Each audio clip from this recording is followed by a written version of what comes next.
I spoke at Texas State University last night. They had a student who got expelled by the governor of Texas about a week ago because he mocked Charlie Kirk. He didn't have due process. He didn't have an expulsion hearing. They broke the law. But guess what? Did it matter? He's home. No due process, no right to appeal or nothing because the governor said he did not like it. What happened to his constitutional rights? You follow what I'm saying? All right. You don't have no damn constitutional rights. The Constitution is only used by the power structure when it benefits them. Right. When it does not benefit them, it don't matter to nobody. Look what they did with the Charlie Kirk in the aftermath. They're trying to deify Charlie Kirk, and anybody who goes against it, they will destroy you. Yep. But I got a First Amendment freedom of speech. What happened to my First Amendment freedom of speech? Donald Trump has made it crystal clear you do not have a First Amendment in this country. That was all propaganda. Look at all the people got fired, kicked off TV, lost their job for expressing their opinion, not on a slain politician, on a YouTuber. He was a social media influencer. And the president of the United States says, if you speak against a social media influencer, we will take away your livelihood. You don't have no First Amendment in this country. Yeah, you never did. Definitely a show of power. You never did. And don't get me wrong. I don't think nobody should make fun of anyone losing their life, especially in that situation. Right. I ain't got nothing good to say about Charlie Kirk. Nothing. But I'm not going to laugh at somebody losing their life like that because I wouldn't want nobody to do it to me. But celebrate him, honor him. And if you notice, a lot of the black Democrats jumped on the bandwagon to honor and elevate and deify and sanitize Charlie Kirk's message. I saw Snow Bunny Van Jones trying to clean up Charlie Kirk's image. And Van Jones is one of the biggest Democratic Party plantation slaves in the country. But guess what? He jumped on that Charlie Kirk bandwagon real fast. Yeah, they want to make him a saint. Yeah, they want to make him a saint. But the deification of Charlie Kirk is not about Charlie Kirk.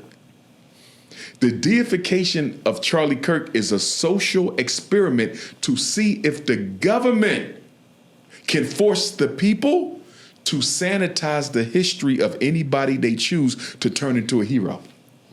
Because if we can force you to sanitize Charlie Kirk, we can force you to sanitize Donald Trump when he's no longer in office. And why is this important? What is America celebrating next year? July 4th, 2026 is America's 250th birthday. Wow. So they're trying to clean up. You see that? We got to clean up these images so when the world looks at America, when you celebrate your 250, they won't be reminded of slavery. That's why Donald Trump trying to get the slavery taken out. All of that, we got to clean this up. We can't have all this slavery protests and all this when we turn 250 years old. That's why that's why Donald Trump went into the Smithsonian Museum and said, we got to take the slavery out. That's wokeism. That ain't no damn wokeism. That's what built this damn country. Yeah. That's history. But at the same time, you know what's funny? I didn't hear Donald Trump say one word about any of the Holocaust museums. I heard you. Yeah. You feel me? I heard you. He didn't say one word about it. You know what I mean? So, double standard. It's here. And let me say this. The reason they need to bully the American people into forfeiting their freedom of speech First Amendment is not for Charlie Kirk.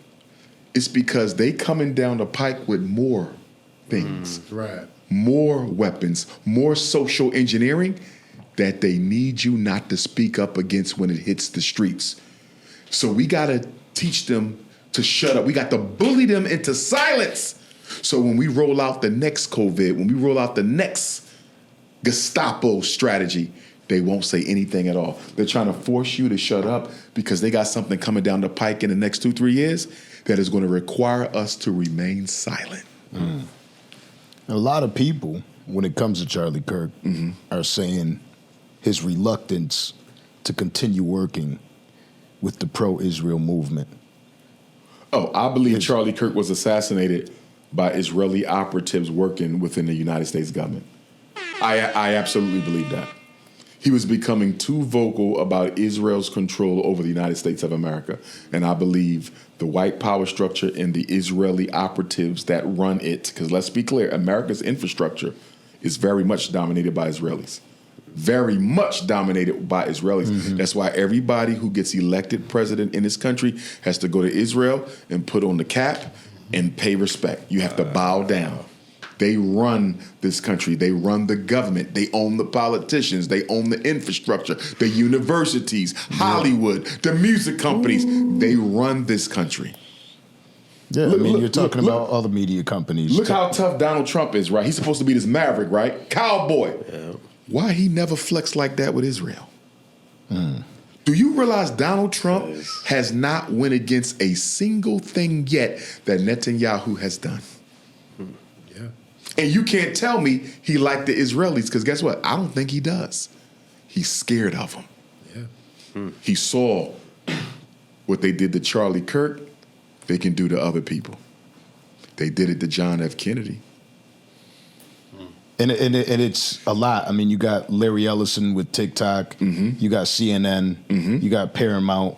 You know, all the music companies. Yeah, it's just they influence the voice. Yeah. You know, okay, well, this is what you're going to listen to, and this is what you're going to grow up watching, and this is how we're going to keep you controlled. Yep. Don't forget, the Federal Reserve is a privately owned bank. The Federal Reserve is made up of 13 conglomerates, and guess who run all 13 of those banks? It is not hard. It is not hard to know who runs the country. Yeah, it's the Jewish. So, you know, Netanyahu, as soon as Charlie Kirk passed, was the first one to announce his passing, to make a statement about his passing. They had a memorial for him. Mm-hmm. You know, they did everything right there. They did the same thing for Dr. King, even gave him a statue in D.C. And they're the ones who killed him. The deep state took out Charlie Kirk. And now they even saying that the guy who they're trying to blame for the murder had nothing to do with it at all. Mm-hmm. Candace Owens has been very vocal about it. Yeah. You know, and I know there's probably a lot that you probably dislike about Candace nobody Owens. Candace. Yeah. But I want to say this, though, and I hope she see this clip. Nothing would hurt me. First of all, I don't want to see nothing happen to my sister. Yes, she's a coon, but she's still a black woman. I don't want to see nothing happen to her. When I heard her say that Charlie Kirk was her best friend, my whole stomach turned, because I don't know how a black woman has a racist for a best friend. But then again, Barack Obama said President Abraham Lincoln was his hero. He got sworn in on the Abraham Lincoln Bible, and Abraham Lincoln couldn't stand black folks. And during the Civil War, Abraham Lincoln was trying to find another country to send us all to, right? But I would hate to see anything happen to my sister, so I hope she's safe. But I'm disappointed that she could be potentially risking her safety to protect the right-wing conservative agenda. You feel me? You're not risking your safety struggling for black people. You're risking your safety struggling for conservative white people who don't give a damn about black people. That does bother me a little bit. But I want nothing but the best for her. I think one day Candace going to wake up. She's going to wake up, get some locks, and come back over to the RBG. That'd be amazing. Hey, speaking of Candace Owens, amazing. What do you think of her, I guess, crusade against the French president and his wife? What's going on with that? She's in some hot water because she keeps saying that the French president's wife is actually a man. Okay, I saw that. I saw that. And they're filing a defamation lawsuit against her, and that's a big issue for her. That might be clickbait, you know what I mean, for her. That ain't relevant for me at all. You know what I'm saying? I'm dealing with the pros and cons of black liberation. I don't really care about that. You know what I mean? But I just wanted to stay safe, and I'm just disappointed that she's on that side of the aisle. Before we leave the Candace and the Charlies, but there was a very famous exchange about DEI with Charlie Kirk and a young black man in the crowd. And one thing that he said that really struck me wrong. He had a lot of great points when I saw him doing his arguments and his debates and stuff, but there was a lot of stuff just didn't sit right with me internally. One of them, he was saying, and let me know if you kind of agree, that African Americans should be kissing the ground they walk on, and that they should be thankful that were raised here, that they had the opportunity to grow up here in America, because even the poorest African Americans are still richer than Africans elsewhere. That is insane because it completely discounts how we got here. It completely discounts what was done to us while we were here.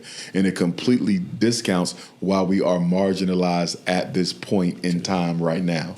Whenever you hear the white supremacists, whether they be liberals or conservatives, one thing you always have to pay attention to when they have these conversations, they always divorce their analysis from the immediate history. They never deal with the history. Convenient.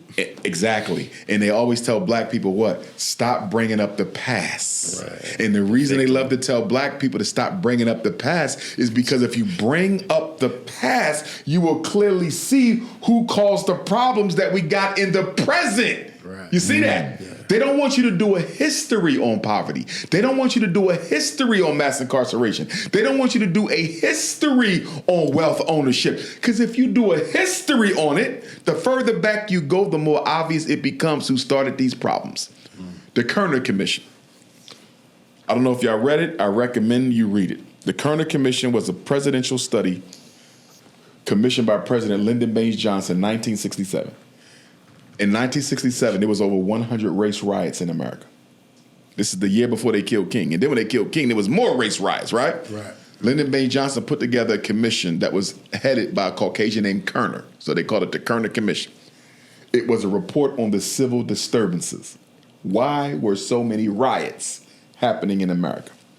And you know what the Kerner Commission said? Kerner Commission said, what black America will never forget, what white America cannot understand, is that white America is deeply implicated in the ghetto. They created it. They maintain it, and they condone it. And guess what? Lyndon Baines Johnson was so mad at the results of the Kerner Commission, he never spoke on it publicly. And Dr. King was partly murdered because of the Kerner Commission. Because had he got his hands on this report, the government agreeing with everything he'd been saying, he would have been unstoppable. So they had to kill Dr. King to make sure he didn't get to the Kerner Commission report and add that to his repertoire of information against the U.S. government. The Kerner Commission, if you read the Kerner Commission, ain't nothing no Charlie Kirk, Donald Trump, or anything else anybody can tell you about why black America is in the condition she in. Every problem we got, they created, and they say that in the report. Do you feel as if some black Americans, right, because this is a big problem, right, and a lot of people speak on it, and there seems to be a lot when I speak to certain people, it seems like they have the thought process of, I can't go get that job because I am a black American, or I can't go pursue that career because I'm a black American. Give me a job or a career example. Just being selected at any job. When they put in their resumes, they'll feel like they'll be last, right? Like they won't be considered. And that's largely true, though. Yeah, and here goes why I'm saying this. I feel as though there's a huge disconnect of people that have the intelligence and the wisdom, that were raised with the intelligence and wisdom, and then there's people that just will not pursue something because of it. And I want to know how we could fix that. Okay. Right. Okay, first off, without question, there are structural inequities in career opportunity and employment opportunity. In America today, a white man with a high school diploma makes more than a black man with a master's degree. A white man with a master's degree makes more than a black man with a doctorate. You follow what I'm saying? So that is real. There was a study that was done not too long ago where white men who had a prison record and no college degree, were called back for a job more often than black men with master's degrees with no prison record at all. Right? There was a sister who just did a study. I just saw it the other day. She changed her name to a white woman's name. I saw that. You saw that? Yeah. On what is it? Indeed. What's the thing on? Indeed, yeah. Yeah, Indeed and all those job sites. LinkedIn. Right. And Indeed. stuff like that. LinkedIn. Yeah. And she passed herself off as a white woman, and she proved that there was discrimination. Same resume, same everything, but when she was Caucasian, way more job opportunities than when she was black. So that's a real thing. How do we change that? You got to change the system. Because here's the thing. We can't deny the American African his humanity for good and for bad. This is what I mean by that. There was a psychological study that was done, I forget the name of it, where they took a rat and they put the rat in a box and they kept enticing the rat to climb out the box. And every time the rat tried to climb out the box, they kept getting pushed back into the box. So guess what happened after hundreds of times of trying to jump out the box and kept getting pushed back in? They stopped trying to jump out the box. The white man, a Charlie Kirk, will look at that and say, look at the lazy black. Exactly. They not trying enough. That was his They game. not working hard enough. Yeah. What did I say? Don't discount the history. He's not going to talk about the fact that they've been trying to do that for the past 200 years, and they learned through experience that trying to get out the box is not the way you get out. You see that. And the problem with black folks is they say, well, you say try harder and do this and do that, as if we haven't already done that. We know how the system works because we are in it, you see. And then they'll say, well, you know, when your African immigrant brothers and sisters come over here, they do much better. You allow them to do better because they're not the threat that we are. And why are they not the threat that we are? Because if I get out of hand and I'm Cuban, or I get out of hand and I'm Liberian or Ghanaian or Ethiopian, I could be sent back home. They can revoke your citizenship. They can revoke your green card. But when you American African and slavery destroy your natural connection to your land of ancestry, you cannot be deported. The American African is the only group in this country, the only non-white group who cannot be deported. And that's why they have to destroy us from within. Everybody else can be deported. Nobody else is a threat because they can be sent home except us. So what does Dr. Umar say to that American African on how to get past that hurdle when they feel like giving up? It becomes the responsibility of the community to create the opportunities for them. Our children should not be going to war with white folks to try to get a job. You follow what I'm saying? The black community has enough money and enough resources to create the jobs for them. We have to become our own solution. A big reason why we've seen a drop off in race pride is because the American African, we're the only group in the country whose youth can't come to us for the resources they need. If I'm Chinese, I can go to the Chinese community for a job. If I'm Jewish, I can go to the Jewish community for a scholarship. You see that? If I'm an East Indian and I need a place to live, I can go to my own community. When the last time you seen a homeless Chinese person?